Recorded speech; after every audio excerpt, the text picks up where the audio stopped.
temperatures and rain chances are on the rise. I'll have all the details for you coming up.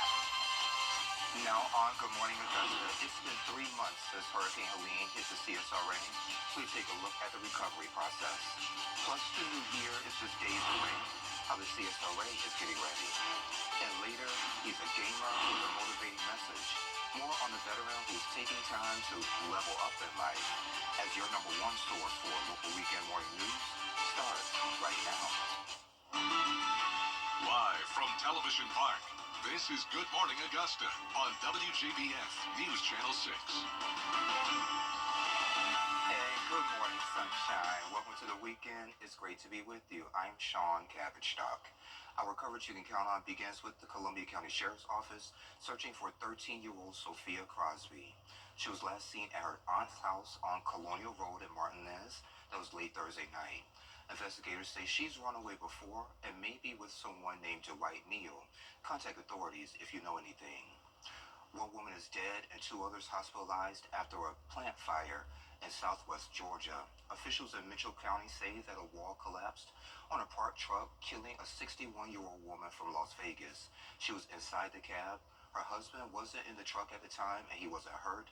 A boiler explosion may have caused a fire. Tyson Food is working to confirm that incident. Hurricane Helene left communities in chaos, but 3 months later, recovery is strong. Augusta and Evans saw Kamala Harris and Donald Trump.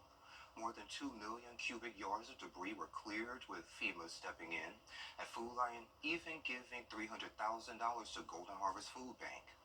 The money will go towards our Hurricane Relief Fund, which is just food and transportation and all the things that we're going to need to support this community, the 24 counties in response to the hurricane. So we're mapping out what that looks like in the next year. We know this is a very long road and that food insecurity has definitely risen because of the hurricane. And so we just have a lot of work to do to make sure that we're reaching everyone that needs us.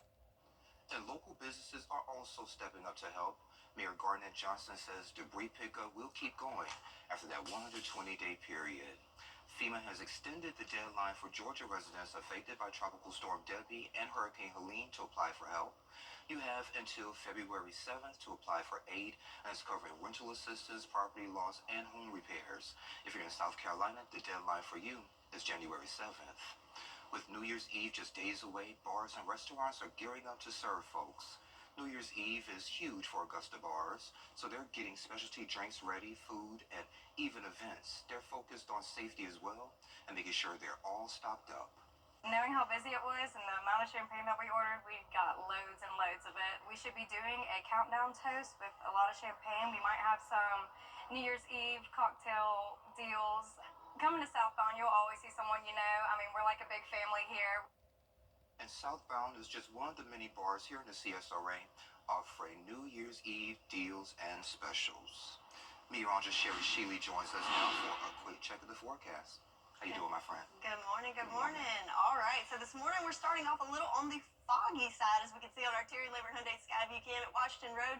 So we've got the fog to contend with. Roads are a little damp there with the drizzle that we've had over the last 24 to 48 hours or so, but definitely fog is a big story for today as we look at our visibility down to 1 mile there in Edgefield, 2 miles here in Augusta, 5 in Sylvania. So all across the CSRA experiencing that limited visibility. In fact, we do have a dense fog advisory in effect for most of us. Some of the places are expiring at 8 o'clock, but as a whole, we'll be through with that by about 10 o'clock this morning. So please keep that in mind if you hit the roads. Not only do you have to deal with the fog, but also that light mist and drizzle that can make it a little more difficult to get where you're going. Looking at the big picture with our satellite and radar. So all eyes on this cold front as it approaches from the west. It's bringing along a line of showers and storms that could pack a powerful punch for us later on in the weekend. But for now, mainly just the cloud cover, just a little bit of drizzle that's moving through the CSRA this morning.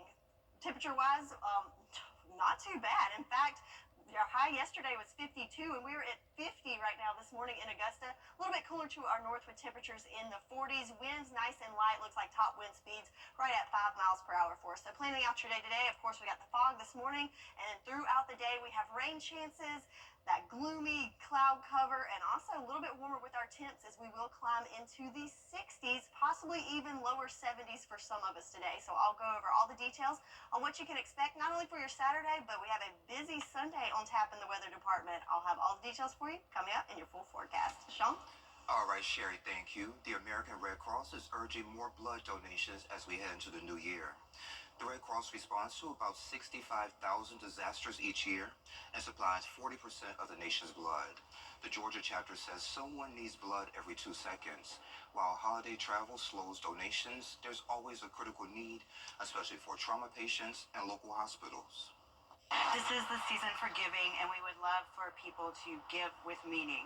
By supporting the Red Cross mission, you are helping us help people in need. There are 3 ways to give with the Red Cross. You can make a financial donation, you can sign up and make an appointment to make a blood donation, and you can also volunteer. You can give your time to support the Red Cross and its mission to alleviate human suffering. And the Red Cross says you can donate blood if you're 17 or older and weigh at least 110 pounds and are in good health, while 62% of the population can donate. Actually, about 3% do. South Carolina lawmakers are targeting drug dealers with a new bill that could lead to homicide convictions.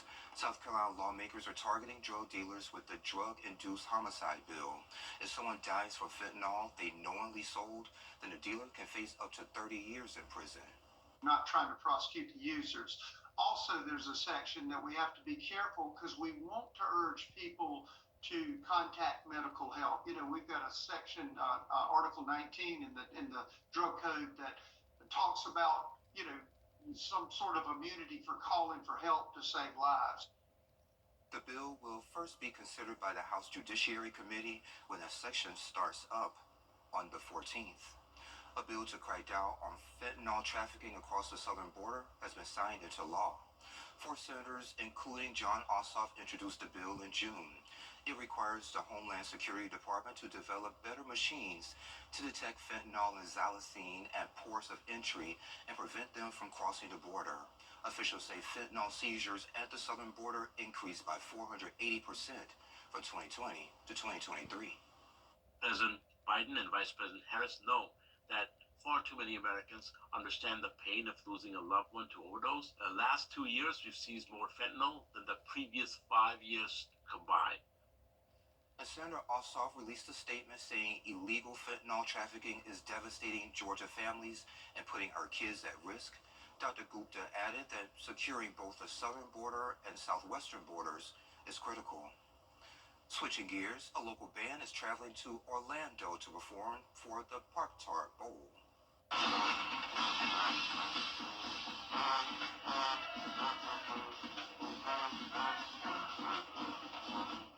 And there they go. You're looking at the Red Pride Band of Lincoln County as they paraded through Universal Studios. They received a 2-day pass for Universal Studios and the Islands of Adventure. The band will perform at today's game between Miami and the Hurricanes and Iowa State Cyclones at 3:30 right here on News Channel 6. Highlighting local talent through family-friendly theater, playwright Samuel Williams is here to share his vision next. If you want to see somebody who embodies the word commitment and dedication, look no further than Freddie the Forecaster. It doesn't matter the weather. Freddie is out there covering the story. He's a staple. He's a staple for us on GMA. We love that he's a part of our team and that he's a part of the viewers' families as well. He hasn't missed a day of work in decades. I love Freddie, and I hope he sticks around at WJBF for a very long time. It's Team Georgia versus Team South Carolina as the best of the best battle for the paddle. Order all 12. Get tickets now at WJBF.com. Get clear, accurate stories that don't waste your time at WJBF.com. Hey there, welcome back. A new project aims to spotlight local talent and enrich Augusta's art scene with family-friendly theater. And joining us today to talk more about it is Samuel Williams. Samuel, thank you for joining us today. Thank you for having me. All right, no problem. Good to be here. So you have a lot of books. So you're a writer and you're a playwright. So kind of tell us a little bit about the book plays you've written. Well, the books are on a variety of topics because I am a minister as well. So the ones that are gospel plays are based on scripture. And then there are others that are, for instance, here we see this book, When Men Don't Cry, are actually based on real life episodes that young people experienced. When I was counseling young people, and I listened to some of the challenges that they had, Yes, sir.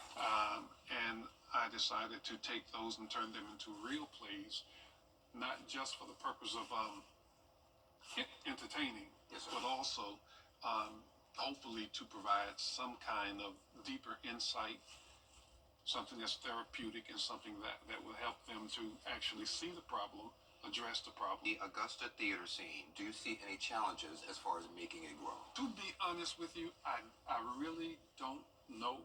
Okay. Because, as I said, my wife and I spent, we did 10 years in Japan, and then instead of coming back, then we did another 6 years. So we were gone consecutively 16 years and 21 years altogether overseas. Wow. So we were like away from the area for a while. But oddly enough, when I talk with people, they're like, "Oh, I would love to do this, but I just don't have that opening. I don't have." Oh, really? You used to act? Yes, and I would love to do it. So we have plays for churches. We have plays on social events. We have plays for whatever. Yes, sir. And so whatever your desire is, I'm sure we have something here that, I really would like to see Augusta come together, unify its artistic talents, and put on something for the whole area. If you had your way, which one of these plays would you like to see put on right now? Well, social plays, gospel plays. You have to pick one. Oh man, you like asking a parent, like, okay, which one of your kids you like better? And then you say, no, I don't have any favorites. And then you go to the favorite. It's actually you, okay? It's called When Men Don't Cry, because this young man now is about to be executed for a crime that he had no desire, no intentions of committing. Yeah. But he just became emotional in a split second, and the next thing you know, it caused the young lady to fall back, and now he's being tried as if he's some ruthless murderer, which he isn't. But he is responsible for her death. And so, yeah, she ends up dying, and he says with his last words. And the thing is, in this play, is that his son and his daughter are witnesses to his execution, because when there's an execution, you have so many members of the executed family as witnesses, and so many members of the victim's family standing right there together. And it's very, very realistic. Well, it sounds like this. They want to get in touch with you, be in one of your plays, or find some of your books. How can they get in touch with you? The books, you can go to www.caesarscreations, CEASARS, CaesarsCreations, .com. They can also, I run the small business out of my home, so they can actually write me, or they can actually give me a call at 706-833-4966. Or there is an email address we use for the company, and they can email me at Prince of Peace 706 at Yahoo. Whether it's a church, a social organization, a school, and as far as schools are concerned, they are great for money raisers, putting on dinner theaters. Churches, we have skits, we have sermonic skits, we have full-length gospel plays. We have it just ready to go. Well, Samuel, thank you for being here. I appreciate you. I really appreciate you having me. Of course. But don't be a stranger. Oh, I certainly hope not. And we'll be right back. The Live Fighter 6 mobile app. Download it today. Oh, you know what? Now, your most accurate accurate forecast with WJBF Live Viper 6. So taking a look at our Terry Lambert Hyundai Skyview cam outside of Television Park, we can see just a familiar scene in some parts. So we've seen the cloud cover, kind of the dreariness over the last couple of days. We'll throw in there some fog this morning, and we've got kind of the perfect mix there to limit the visibility and start off the day a little bit on the gloomy side. Temperature-wise, though, at 50 degrees, so certainly mild with our temps, especially for late December. Winds coming from the north at 5 miles per hour, but again, main story, that visibility down to 2 miles here in Augusta. Some places even less than that. So we are under a dense fog advisory for most of the CSRA until about 10 o'clock this morning. So please keep that in mind as you head out if you're hitting the roads this morning. Temperature-wise across the CSRA, lots of mild temps there in the 50s in Thompson and Barnwell, 49 for you in Aiken, 52, a little bit warmer there in Sylvania. Some more temps in the lower 50s to upper 40s, including Sandersville at 49 degrees, and Washington, one of the cooler spots at 44 degrees. And probably what's contributing to that has to do with what's going on our live Viper 6. So we had a line of showers that's moving through places, including Washington right now. So still pretty light, a little bit more than a drizzle, maybe some light showers this morning moving through there. And also some sprinkles moving into places like Allendale, Barnwell, and Bamberg counties as well at this hour. So what's causing all this? Well, we've had the cloud cover that's really sticking around, and that has to do with what's going on our satellite and radar. So you can see that cloud cover really still blanketing the area, but now we have a line of showers that's starting to move through associated with a first round of a cold front that's coming through. Again, we've been set up in this wedge situation with high pressure to our north. It is now pushing further eastward, so that wedge will start to break up as that high moves to the east, and also this line moves to the east. So we'll break up that wedge a little bit as we go through the day today, but it still could play into our high temperatures just a little bit depending on the location. So we have had a little bit of rainfall over the last 20 or 48 hours, but not a whole lot in far as accumulation goes. Most of it's just trace amounts, as we've just seen that really fine mist sticking around for the last couple of days. However, Washington's starting to pick up with, that probably has a lot to do with what's going on this morning, almost 0.2 of an inch, and same in Swainsboro. So not a whole lot in regards to totals there so far, but as we go through the weekend, our rain chances are going up, and with that we'll see a little bit more accumulation, as we could see some heavier rain associated with some storms, especially on Sunday. So let's see this play out on our futurecast. Here we are this morning. There's those clouds again sticking around, those lines of showers going through this morning.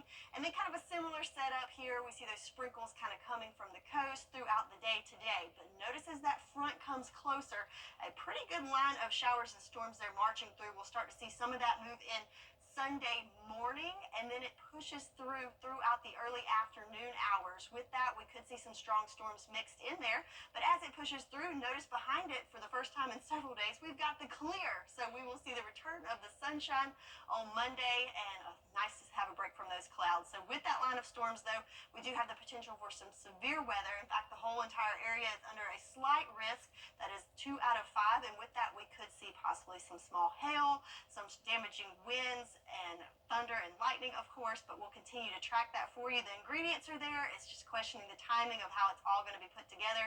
So stay tuned to your Viper 6 weather team, as we will keep you up to date as we are weather aware going into this weekend. So it's going to be a warmer weekend as far as our temps go, but of course have that rain gear handy, as it's going to be a wet one as we go through our Saturday and especially Sunday as we're tracking those storms moving in. But then we'll wrap up the year on the warm side and then start out 2025 a little bit cooler for you, Sean. A little bit cooler. I love it, Sherry. Thank you. Well, a rookie football player is sharing something unusual with his teammates. What's trending is next.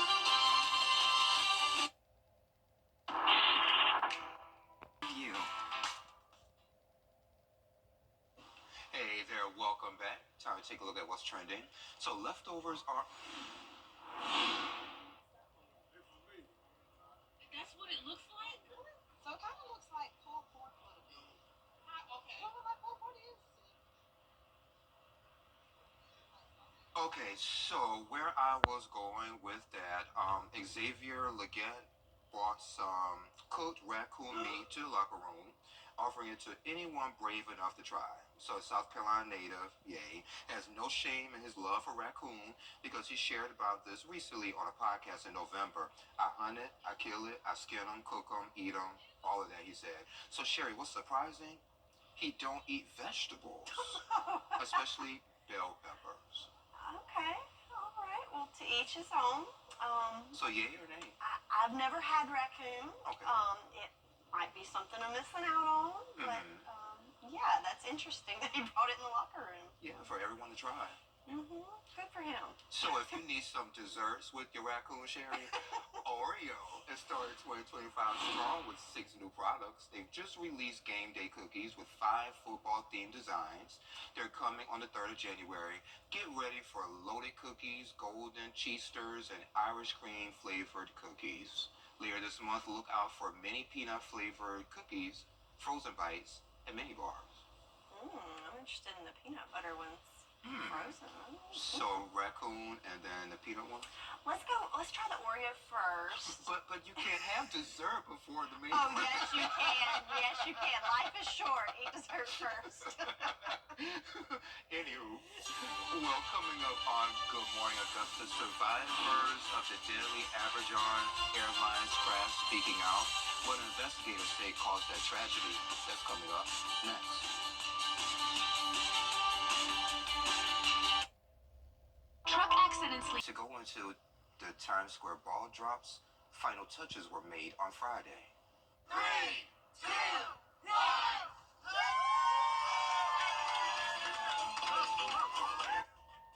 And rapper Pitbull placed the last segment of the giant ball set to light up New York Square for the new year. It's 12 feet in diameter, weighs 6 tons, and has 2,688 crystal triangles and more than 32,000 LEDs, creating a kaleidoscope of colors. The event will feature performances from Carrie Underwood, the Jonas Brothers, TLC, Megan Maroney, and others.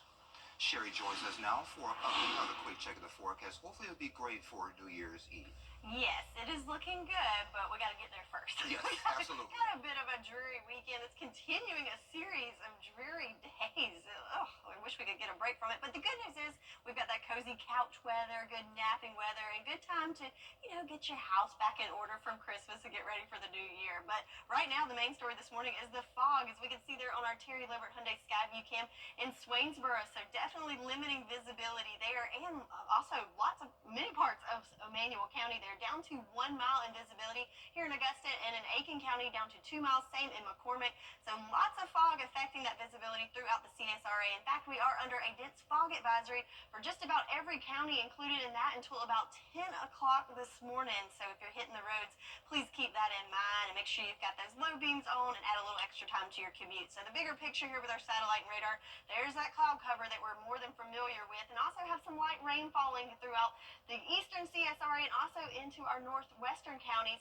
Very light in nature, a little bit more than a sprinkle though. But yeah, main story is definitely the fog this morning. Temperature-wise, very mild, 50 degrees here in Augusta, 52 in Allendale. A little bit cooler to our north where they're getting more of those sprinkles falling this morning. 46 in Lincolnton and 45 there in Saluda. Temperature change, so I keep talking about it's going to be a warmer weekend. Well, it's a gradual warmth, so we are a few degrees warmer than we were 24 hours ago, and we'll continue to see those temperatures going up as we go through the weekend. So planning out your day today. The fog to contend with this morning, but then as we go through the day, our rain chances increase, and also our temperatures do as well. Most places making it into the mid-60s, but some of us may even get close to that 70s mark. So a warmer and wet weekend for us, but we're also tracking possibly some strong storms moving in tomorrow morning. I'll have all the details on what you can expect for your weekend forecast and beyond all coming up. Sean? All right, Sherry, thank you. Today is the 3rd day of the 7-day celebration of Kwanzaa. In New York, the Brooklyn Children's Museum kicked off its 17th annual Kwanzaa celebration. Here's Corey McGinnis.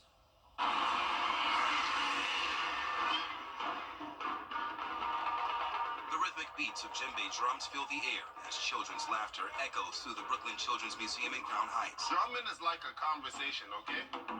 Thursday marked the start of the 17th annual Kwanzaa celebration, New York City's largest family-oriented event of its kind. Beef, beef, Among the attendees was Denise Koch, who brought her two godchildren to experience the festivities. Just great to learn more about your community, learn more about the people that surround you and love you, and just have a time for Black people to really just celebrate a time of togetherness. The event, organized in partnership with the Asaseya Cultural Arts Foundation, offered activities, including performances and hands-on workshops. These activities, designed to engage families with the 7 principles of Kwanzaa while celebrating African cultural heritage. Thursday's celebration is all about Umoja, which stands for unity. Koch's godson, Kingston, He's just a ball of joy. turns 3 next week and seems particularly captivated by the djembe drumming workshop. He really loved it. My godson Kingston really is into sound, so having sound sensory was really great for him. But the celebration offers more than just musical experiences. Kwanzaa is not a religious holiday. It's a cultural celebration in that anyone can take part. We are exposing them to the different culture of Africa and African American people. Zakiya Harris, artistic director of Asaseya School of the Arts, highlights Kwanzaa as a celebration of heritage that focuses on education and community building to strengthen and uplift communities. We come together collectively to be able to put on displays of art and culture, but we also understand that it's our responsibility to bring this knowledge to our community. I love the idea of bringing people together. It's mostly around celebrating African American culture, but I think what you'll notice as you go around the museum is we're celebrating and inviting everyone in to celebrate and be a part of that unity. What do you have at the end of a sentence? Punctuation. And as the drumming continues to resonate through the museum, families embrace the spirit of Kwanzaa, fostering a sense of community and cultural pride that will undoubtedly leave a lasting impression on young minds like Kingston's. By having him playing with the drums, it really got him excited and locked in. In Crown Heights, Brooklyn, Corey McGinnis. And some sad news to report. Longtime CBS Sports anchor and commentator Greg Gumbel has died. His family confirmed that he passed away after battling cancer. He was known for his work as a play-by-play announcer and studio host, covering the NCAA basketball tournament and NFL games. In 2022, he celebrated 50 years in broadcasting. He was 78 years old. The Y5 or 6 Skyview Network, sponsored by Terry Lambert Hyundai. Yeah, he's due for a little upgrade. It's time for an update. Time for a change. I think he looks really fine, but I'm a little partial to Freddie. Freddie is changing with the times, and that's always a good thing. WJBF News Channel 6.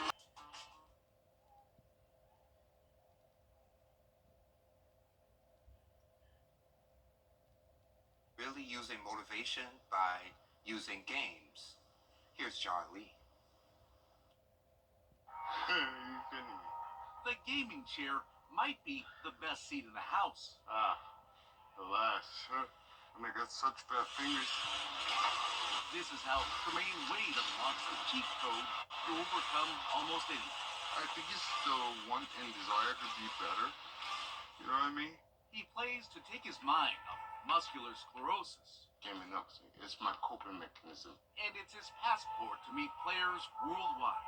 And it's like, yeah, now I can speak another language. Parlez-vous français? Oui, très bien. Go ahead, put it up. But sometimes he has to put down the controller to power up. Last week, Tremaine competed at the National Veterans Wheelchair Games in New Orleans.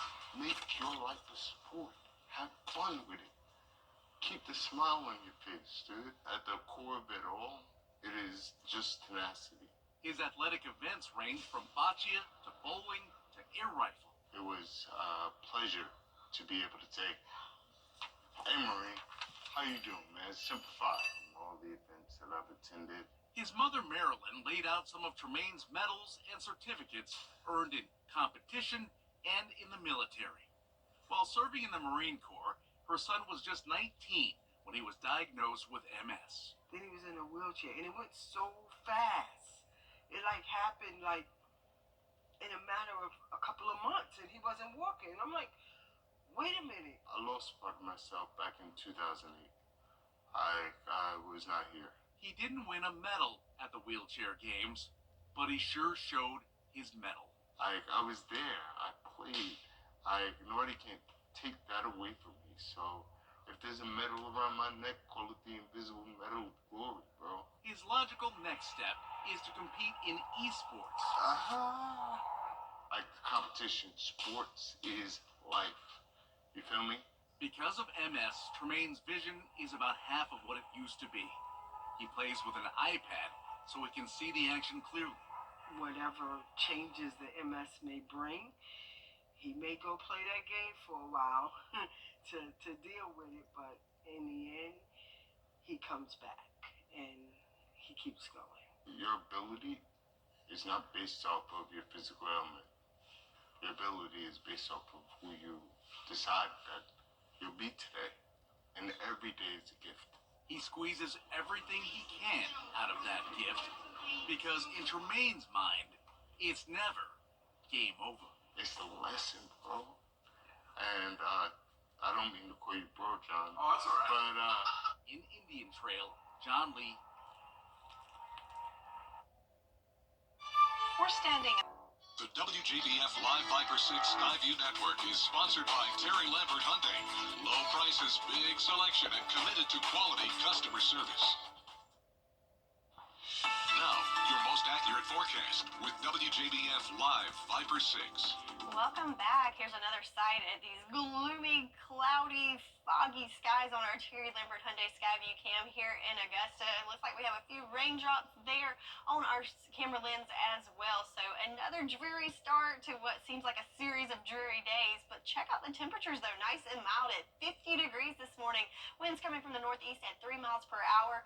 Visibility looks like it's improving just a little bit here in Augusta, up to 5 miles, but it is down to a mile and probably even less in some areas in the CSRA, as we are under a dense fog advisory until 10 o'clock this morning, so please keep that in mind as you head out. So what's brewing in the weather department for the next couple of days? Well, for today, we're going to see showers, more of the same of what we've had the last couple of days, but possibly a better chance of seeing a little heavier showers, or I say heavier, instead of a mist, it's going to be an actual shower or two moving through. But check out our temperatures as we go through the weekend. We'll see a little bit of warming there, so going to leave those cool, cold temps behind for just a little bit, but the trade-off on that, we are tracking some potentially strong storms that could move through on Sunday, but then as we go into Monday, we'll be nice and dry, and we'll finally see the return of some sunshine. I know something I am very excited about. But back to the gloomy skies and the rain as we look at Live Viper 6. We do have a line of showers moving through north of I-20, bringing in some light showers there this morning, and also more of the same there in Screven, Allendale, Barnwell, and Bamberg counties, as we have a lot of moisture that's surging in from the coast and that neck of the woods. So this is part of a bigger system that we've seen for the last couple of days, kind of blanketing the area with cloud cover, giving us those gloomy skies. But now we've got a line of showers that's moving through, and also that moisture from the coast, and that's because that high pressure system, it was over New England, now as it moves eastward, it's going to shift our wind direction, so kind of giving us more of a coastal flow, giving us more moisture into the area. So speaking of moisture, not a whole lot as far as rainfall totals go for the last 48 hours. As like I said, it's mainly just been a mist, very, very light drizzle, so picking up just trace amounts for most of us. But already this morning, Washington almost at 2/10, and Swainsboro, same deal for them. So again, not a huge rainfall event for the last couple of days, but we could see some changes to that as we go through the weekend, as our rain chances ramp up going into Sunday. So our best chance of seeing some heavier rain Saturday night into Sunday,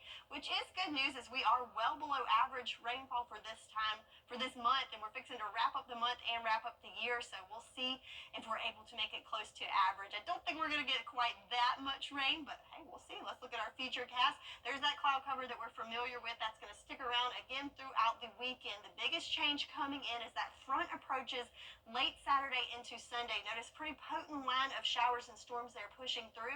So Saturday morning we could have some light showers, and then moving into the early afternoon hours, that's where we're going to be weather aware as we're watching that line, as all the ingredients are there to possibly see some severe storms. It's just if the timing lines up. So definitely going to see some storms. It's just if it's going to be severe or not. We are at a slight risk though, so that's 2 out of 5 with the severe category. And the main concern I have is definitely with the winds. If we look at that future cast wind gust as we go through the day on Sunday, notice some spots could have wind gusts up to 40 in that 30 to 40 mile per hour range. But the timing of this, it's very quick, so it pushes through within 12 hours. So not a whole lot of concern with the timing of it, but just, something to be weather aware of. So your weekend as a whole, we're on the warmer side, warming up into the 60s today, into the 70s tomorrow, and of course tracking those showers and storms, especially moving into Sunday. But then we wrap up 2024 on the warm side, but then as we welcome in the new year, things start to cool down. That's your forecast, and we'll be right back. Weather headlines on News Channel 6, brought to you by Nixon Roofing. The News Channel 6 mobile app is now even better. Download it today. For the best deals on pre-owned vehicles around. SaverMobile.com. Now, WJBF sports coverage you can count on. The Georgia Bulldogs are still in Athens gearing up for the Sugar Bowl. They head to New Orleans Sunday. Friday, they held a media session focused on their defense. The Bulldogs' defense hasn't gotten much attention since the SEC championship win over Texas. This year, Georgia's defense is stacked with future NFL players, but the stats aren't living up to the hype. They are ranked 9th in the total defense in the conference. Their turnover margin, just +1. Headed into the biggest game of the season, the Dogs need more consistency. Georgia takes on Notre Dame in the Sugar Bowl. Kickoff is January 1st at 8:45 p.m. The South Carolina Gamecocks are in Orlando gearing up for the Citrus Bowl. They arrived Thursday and head to their first practice Friday afternoon. The coach announced a new defensive coordinator, and he will call the plays in the New Year's Eve game against Illinois. Kickoff is Tuesday at 3 p.m. Georgia Tech Yellow Jackets took on the Vanderbilt Commodores in the Birmingham Bowl. It was tight through 2 quarters, but costly turnovers let Vanderbilt pull ahead by 22. The Yellow Jackets fought back, but came up short, falling 35-27. And we'll be right back. Weather headlines on News Channel 6, brought to you by Nixon Roofing. The Live Fiker 6 mobile app. Download it today. Coleman Services cares about its cheaper MPI. We make buying easy. And Sherry, take a look at this. So today is National Chocolate Candy Day. So time to finish up those holiday chocolates, truffles, chocolate oranges, and cream-filled candies. Chocolate has a long history, starting as a bitter drink thousands of years ago. And now it's a sweet to-go treat. So what's your favorite? Those chocolate-covered strawberries look really good. I love dark chocolate, though. That's my favorite. I'm not a fan of dark chocolate. Of course not. Even though I'm dark chocolate. I like milk chocolate, though. Okay. M&M's, yeah. M&M's, absolutely. All right, we're going towards the weather. We've got that drizzle still in the forecast, some fog this morning, and then we're tracking some potential strong storms moving in Sunday. So a warm and wet weekend is on tap for us. All right, come on back. We're back at 9.